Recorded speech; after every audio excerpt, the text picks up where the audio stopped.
जळगाव जिल्हा परिषदेच्या सभापतीपदांच्या निवडीवरून माजी महसूल मंत्री एकनाथ खडसे आणि जलसंपदा मंत्री गिरीश महाजन यांच्यातील वाद विकोपाला पोहोचलाय। चारही सभापतीपदी महाजन गटाच्या कार्यकर्त्यांची वर्णी लागल्यानं नाराज खडसेंनी थेट प्रदेशाध्यक्ष रावसाहेब दानवे यांच्याकडे तक्रार केल्याचं बोललं जात आहे। विशेष म्हणजे खडसे समर्थक असलेल्या काँग्रेसच्या अरुणा पाटील यांना सभापतीपदाचं आश्वासन देण्यात आलं होतं, त्यांना ऐनवेळी माघार घ्यावी लागल्यानं दिलीप पाटील यांची वर्णी लावली गेली। या सगळ्या प्रकारामुळे खडसे चिडल्याचं बोललं जात आहे।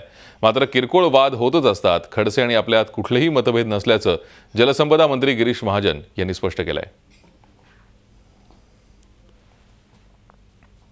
काही काँग्रेसच्या बाबतीत काँग्रेसचे 4 सदस्य होते, त्याच्यामध्ये 2 गट पडलेले होते।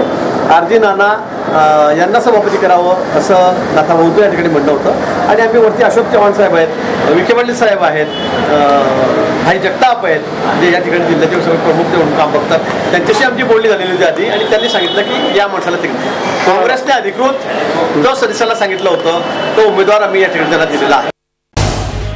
झी 24 तास रहा एक पाऊल पुढे।